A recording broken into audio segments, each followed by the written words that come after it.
Alors salut tout le monde, ici Laurent, puis aujourd'hui on s'assoit avec quelqu'un qui a un énorme impact dans la communauté québécoise au niveau du développement personnel et de la croissance personnelle et de la spiritualité. Donc je suis ici présentement avec Jason Simard. Bonjour. Salut Jason, Laurent. ça va bien? Très bien toi? Oui, vraiment bien. Écoute, pour moi c'est un honneur d'être assis avec toi. Je trouve que ce que tu fais c'est incroyable, j'ai beaucoup de gratitude, numéro un. Surtout parce que ce que tu fais pour les gens, c'est tu leur donnes un environnement au centre Paramita à Montréal, sur la rue Arcan, puis sur le plateau aussi, Mont-Royal. Oui. Puis je trouve ça incroyable ce que tu fais parce que tu permets aux gens d'aller en introspection, tu leur donnes un environnement où est-ce que c'est correct de voir à l'intérieur d'eux-mêmes puis de savoir qu'est-ce qui cause de souffrance, cause de bonheur. Puis vous faites ça à travers des cours de méditation, des ateliers, vous partagez du contenu pour les aider. Puis je veux savoir, moi, c'est quoi la mission du centre? C'est quoi votre mission en tant que telle?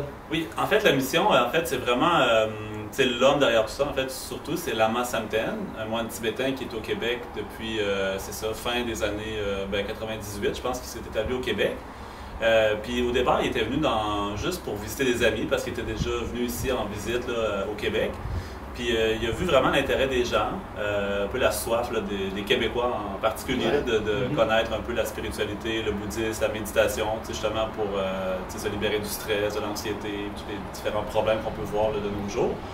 Puis avec le temps, c'est ça, il a vu qu'il avait de l'intérêt, donc là il s'est installé ici de façon plus permanente. Puis en 2003, il y a eu comme un organisme qui a été fondé autour de ça, qui s'appelle le Centre Paramita. Donc c'est ça, puis en fond, Lama Samten est dans la même tradition que le Dalai Lama. Donc le message, en fait, c'est vraiment le message que le Dalai Lama il propose, le message d'amour, de compassion, de sagesse, etc.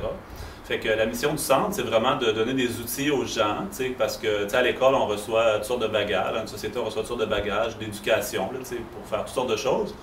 Sauf qu'on dirait que notre monde intérieur, autrement dit, ce qui est presque le plus important pour être heureux, ça, c'est déficient. Donc, la voie bouddhiste est de plus en plus reconnue comme une voie majeure là, pour aider à ça. C'est une forme de psychologie, de philosophie qui aide beaucoup à ça.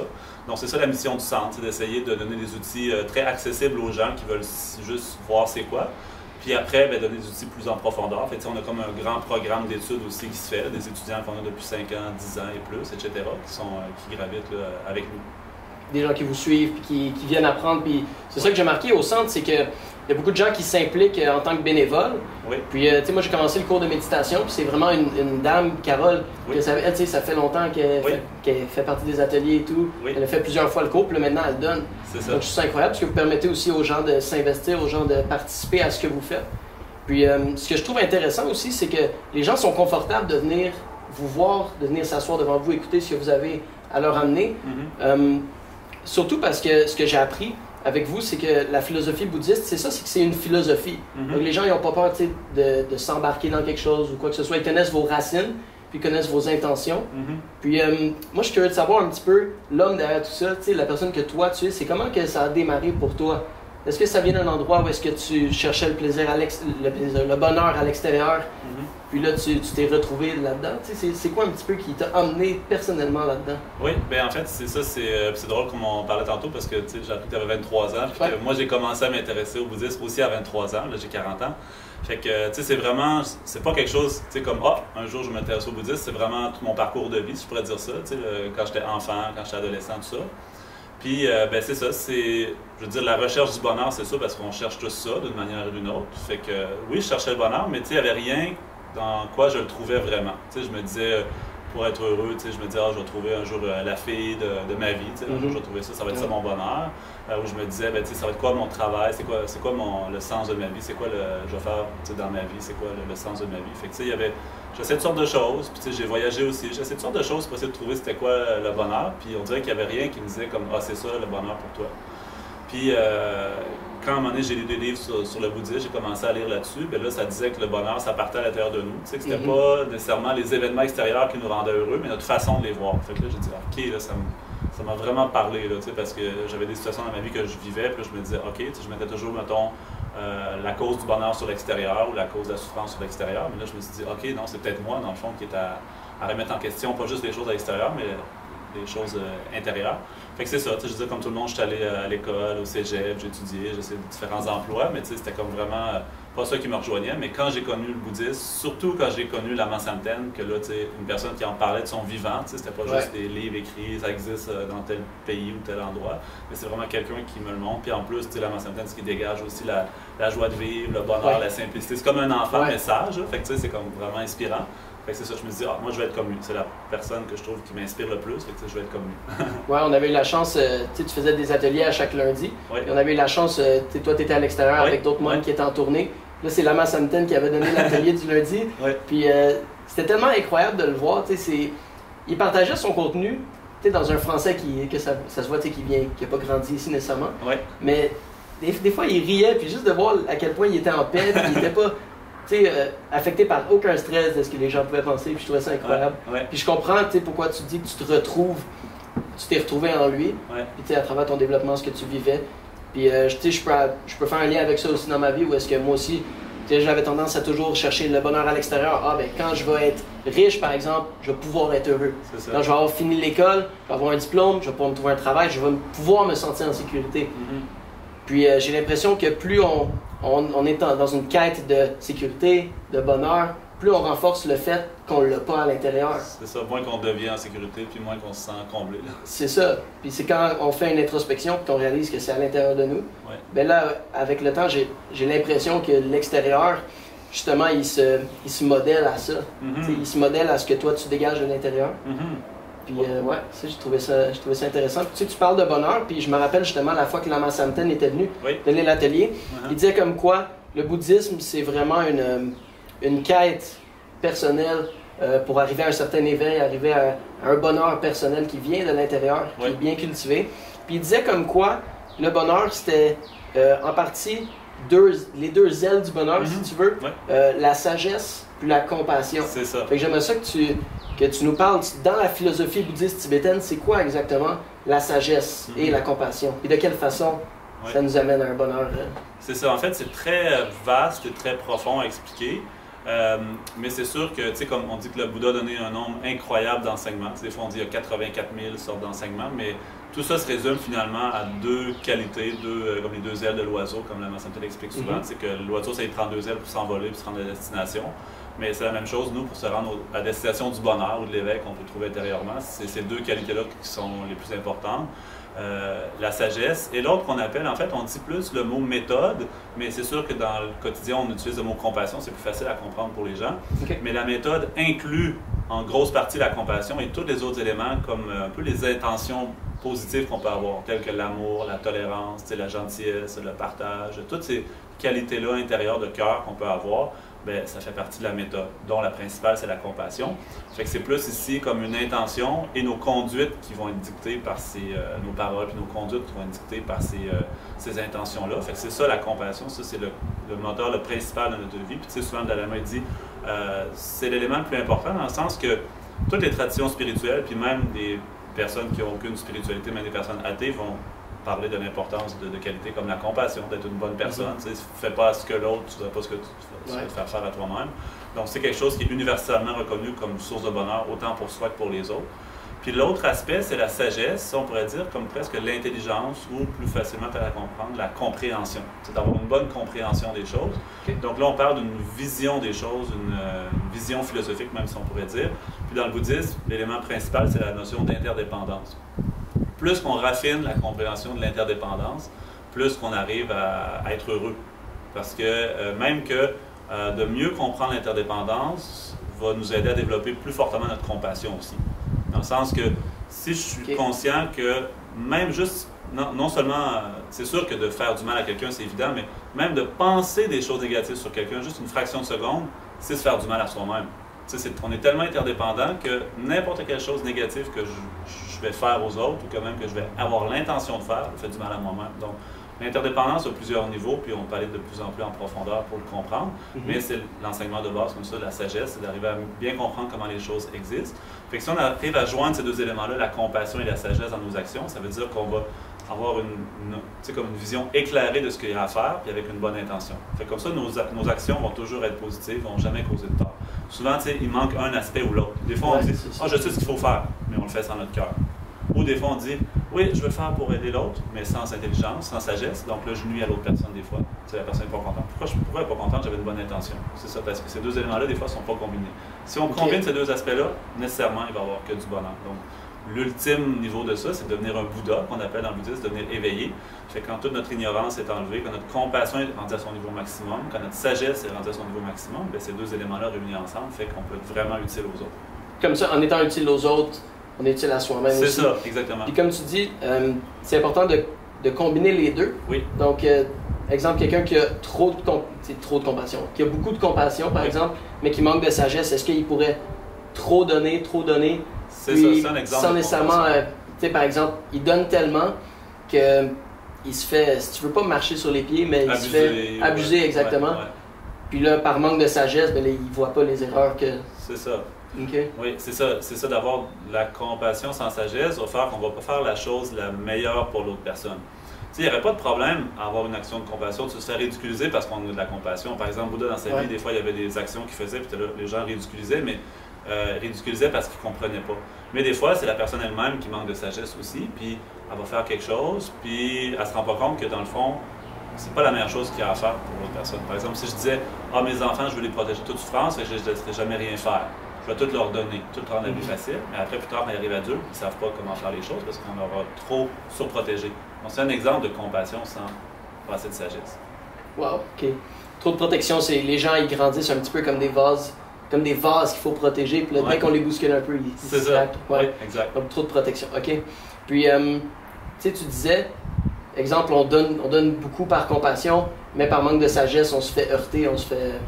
On se limite dans notre potentiel d'accéder au bonheur. Est-ce que c'est à cause de l'ignorance, peut-être? L'ignorance, c'est une grande cause de souffrance, là, on en parle souvent. Oui, dans le bouddhisme, on catégorise un peu comme on dit toute la souffrance vient de deux choses, nos actions et nos perturbations mentales. Donc c'est sûr que nos actions deviennent cause de souffrance seulement parce qu'elles sont comme confinées avec nos perturbations mentales. S'il n'y avait pas de perturbations mentales, nos actions seraient toutes positives. Donc, la cause principale de notre souffrance, finalement, c'est nos propres perturbations mentales. Ça ne vient pas de l'extérieur, ça ne vient pas de nous-mêmes fondamentalement, ça vient de nos propres émotions négatives, telles que la colère, la haine, la jalousie, trop d'attachement, de peur, etc. Donc, pour arriver... Puis toutes ces émotions négatives-là, en fait, la cause première de tout, on dit dans le bouddhisme, c'est l'ignorance. Le manque de connaissances. Donc, il y a plusieurs formes d'ignorance. Je veux dire, de ne pas savoir lire l'écriture tibétaine, c'est une forme d'ignorance, mais qui ne m'empêche pas de fonctionner dans ma vie quand même. Mais l'ignorance fondamentale qu'on explique dans le bouddhisme, qui est la cause de toute souffrance, de toutes nos émotions négatives, c'est elle qui nous fait croire à une existence indépendante des choses. Bon, c'est pour ça que tantôt je parlais de l'interdépendance. La sagesse qui comprend l'interdépendance, ou ce qu'on appelle des fois le concept de vacuité, mais que des fois il est mal compris. Le vacuité, ça ne veut pas dire néant, ça veut plus dire vide d'existence indépendante. Donc, ça revient à dire interdépendant, finalement. Donc, l'interdépendance, c'est la nature profonde des choses. L'indépendance, c'est quelque chose qu'on surimpose aux choses. Donc, en pensant qu'il y a des choses indépendamment vraies, indépendamment fausses, indépendamment bonnes, indépendamment mauvaises, donc là, c'est là qu'on crée l'attachement puis l'aversion. Si je pense que quelque chose est bon, bien, je m'y attache. Si je pense que quelque chose est mauvais réellement, j'ai de l'aversion. Alors que dans la réalité, il n'y a rien qui est réellement bon ou mauvais. C'est moi qui dis cette personne-là est bonne, cette personne-là est mauvaise. C'est que là, à cause de cette étiquette-là, exactement, que j'ai donnée, ben c'est là que je développe des émotions. Si je ne mettais pas cette étiquette-là, si je ne croyais pas que l'étiquette est la chose, je n'aurais pas d'émotions négatives. C'est parce que j'ai cru que mon étiquette que j'ai mise est la réalité, alors que c'est juste une étiquette. Donc c'est ça l'ignorance fondamentale qui fait qu'on vit toutes sortes de souffrances. Donc il y a beaucoup de grâce dans le détachement.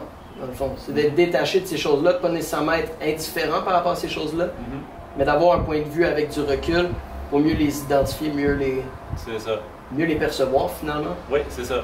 Comme l'ignorance, on dit que c'est le poison mental ou le voile qui nous empêche de développer la sagesse, puis qui est à la source de toutes nos souffrances, mais comme l'émotion qui est la plus nuisible dans le processus de développement, c'est justement trop d'attachement. Donc comme ça, c'est le détachement, l'indifférence, c'est vraiment différent. Okay? L'indifférence, c'est de s'en foutre, de pas rien avoir, ça va être indifférent. Mais le détachement, ça veut juste dire comme pas avoir un attachement malsain. Quelque chose on s'accroche à quelque chose, mais qui n'a pas de lieu d'être, ça fait juste apporter de la souffrance, donc c'est de ça qu'on se détache. Comme exemple, je pourrais être libre de trop d'attachement envers mes proches, mais des amis du plus profond de mon cœur, puis de ne pas être indifférent à leur bonheur et à leur souffrance. Wow. C'est vraiment puissant.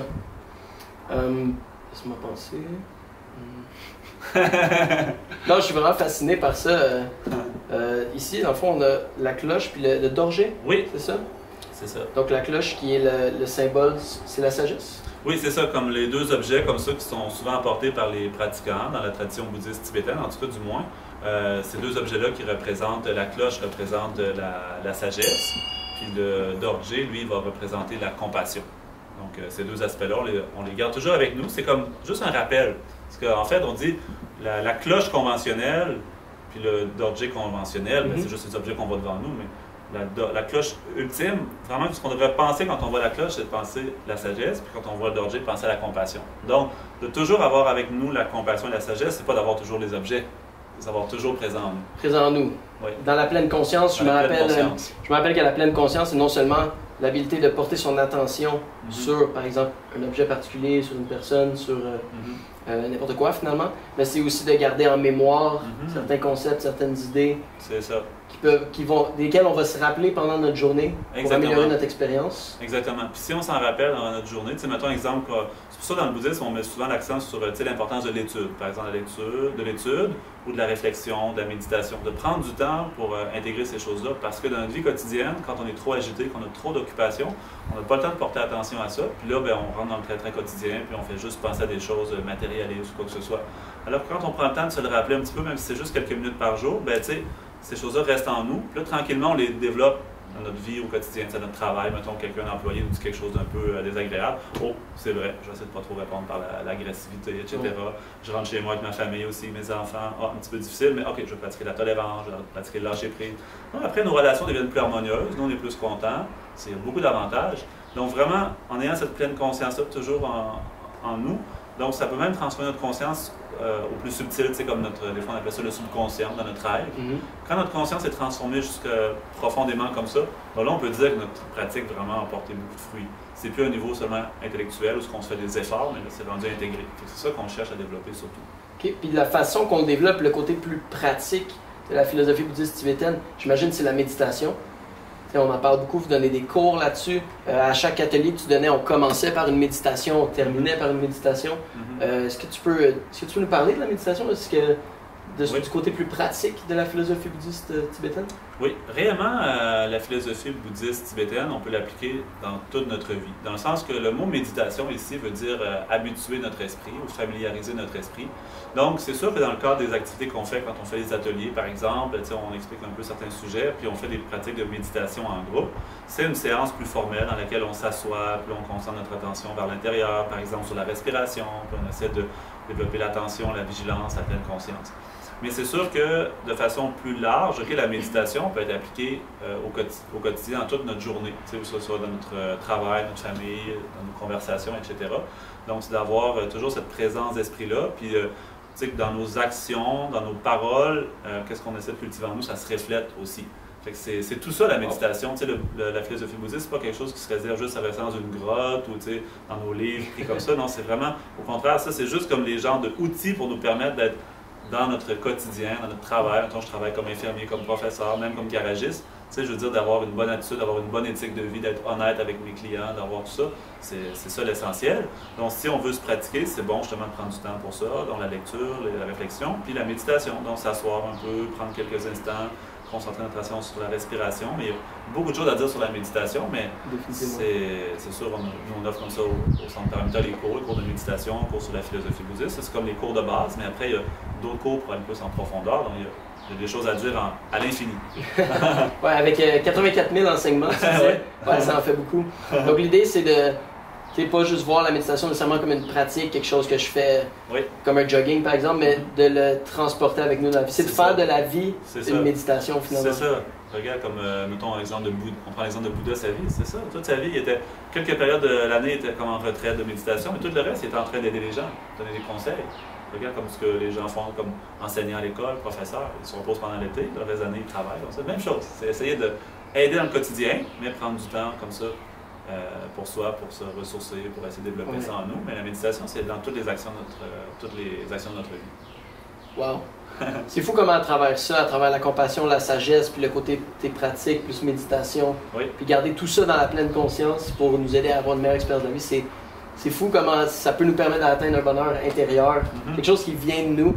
Il y a toujours la phrase ou l'image que j'ai vue, c'est quelqu'un qui va voir quelqu'un qui a un pot et c'est écrit bonheur dessus. Puis là, il lui pose la question, où est-ce que tu as trouvé ça? Il dit, je l'ai créé moi-même. Donc ça, je trouve ça intéressant avec la philosophie bouddhiste tibétaine, de quelle façon on peut nous-mêmes décider d'être heureux. Puis j'ai beaucoup de respect pour ta mission, pour ce que vous faites, toi puis le groupe, la communauté Centre Paramita. Énormément de gratitude. Puis j'ai l'impression qu'il y a un mouvement qui se crée. J'ai l'impression qu'il y a un engouement. Les gens ils commencent à réaliser avec le temps que hey, je ne vais pas le trouver à l'extérieur, le bonheur. Puis je trouve ça intéressant que vous donniez ces outils-là justement pour les gens qui se posent ces questions-là, des questions qui sont existentielles puis qui sont nécessaires pour qu'ils puissent trouver leur propre bonheur puis commencer à le créer. Puis mieux comprendre la vie de cette façon-là. Donc, merci beaucoup. Hey, ça fait plaisir, Laurent. Puis je voulais savoir, c'est quoi les prochains événements qui s'en viennent au Centre Paramita, peut-être les retraites que vous organisez? Oui, c'est ça, on a plusieurs choses, même pendant l'été, tu vois, comme là cet été, on fait, comme 24 juin, on fait la méditation sur le Mont-Royal. Le 25 juin, on a une méditation avec les enfants. On fait quelque chose avec les enfants. On a déjà une vingtaine ou 25 enfants inscrits comme ça pour cette journée-là. On fait une petite activité avec les enfants pour leur montrer un peu la méditation, différents outils comme ça. Après ça, on va le 1er juillet dans un temple vietnamien dans la Laurentide, ça s'appelle Tam Bao Son. On fait une visite là-bas. Il y a des beaux temples, des belles statues, etc. Fait qu'on fait une visite là-bas. Après ça, le mois d'août, on a plusieurs choses. On a une fin de semaine à notre centre de retraite qui est à Leclerville, un petit village entre Québec et Montréal. Du 4 au 6 août, je crois. Oui, c'est ça, exactement. Du 4 au 6 août, on a ça. Là-bas, on a un terrain. Les gens peuvent faire du camping aussi. Puis ça va être une fin de semaine d'enseignement, méditation. Donc, on a quelques activités comme ça. Pendant l'été aussi, les moines vont revenir aussi pour faire des mandalas. On en a fait plusieurs pendant le printemps.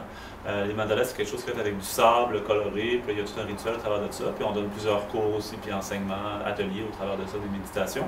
Il va y en avoir un en Estrie, à Ayers puis un autre en Beauce, ça c'est à la mi-août, début mi-août. Puis c'est ça, puis après en septembre, on recommence nos activités. Là, on a des ateliers ouverts à tous les lundis soirs qui vont reprendre dès le 11 septembre sur la rue du Parc, la locale sur la rue du Parc. Oui. Puis, beaucoup d'engouement autour de ces ateliers-là. Des fois, je me rappelle jusqu'à 70 personnes dans la salle. Oui, c'est ça, oui. Wow. Oui. Fait que ça recommence en septembre aussi. Oui, en septembre, c'est ça. Puis nos cours aussi vont reprendre en septembre, la majorité. D'autres sessions, OK. C'est ça. Super. Donc, merci encore une fois pour nous avoir invité, de m'avoir invité, de m'être assis avec toi. Vraiment passionné que tu es, vraiment passionné que je suis. Je trouve ça intéressant qu'on puisse, comme on dit en anglais, mastermind, créer quelque chose ensemble. Puis je voulais juste vous inviter, ceux qui regardent ça ici, à aller visiter la page Facebook du Centre Paramita. Il y a beaucoup de vidéos où est-ce qu'on donne une introduction à la philosophie bouddhiste tibétaine. C'est Jason justement qui organise ça, des vidéos sur justement les méditations de groupe, les méditations à l'extérieur. Aussi on les voit, les mandalas de sable dont Jason parle, vous pouvez voir des vidéos là-dessus. Donc allez voir la page Facebook, puis allez aussi rejoindre la page des événements, parce qu'à chaque fois ils publient des événements, des nouveaux événements. Puis restez en ligne vers ce qui s'en vient, parce que ça va être vraiment intéressant. Puis si vous êtes quelqu'un qui aime le développement personnel, la sagesse, la spiritualité, apprendre là-dessus, vous allez pouvoir vous retrouver dans cet environnement créé par Jason puis le Centre Paramita. Ouais, merci Jason. Hey, merci Laurent. Est-ce qu'on peut finir avec une petite méditation de 5 minutes avec un chant d'introduction à cette méditation-là? Bien sûr, oui. Okay. Oui, c'est ça, je vais faire juste un petit chant en langue tibétaine, juste pour aider juste à la concentration. En fait, on va faire une petite méditation. Puis à la fin, je vais faire une petite dédicace qui est là pour souhaiter que notre chemin vers le bonheur puisse toujours grandir, puis que ça puisse contribuer au bien des autres aussi, que ce ne soit pas seulement pour nous, mais que ça puisse resplendir autour de nous aussi. Super.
Show.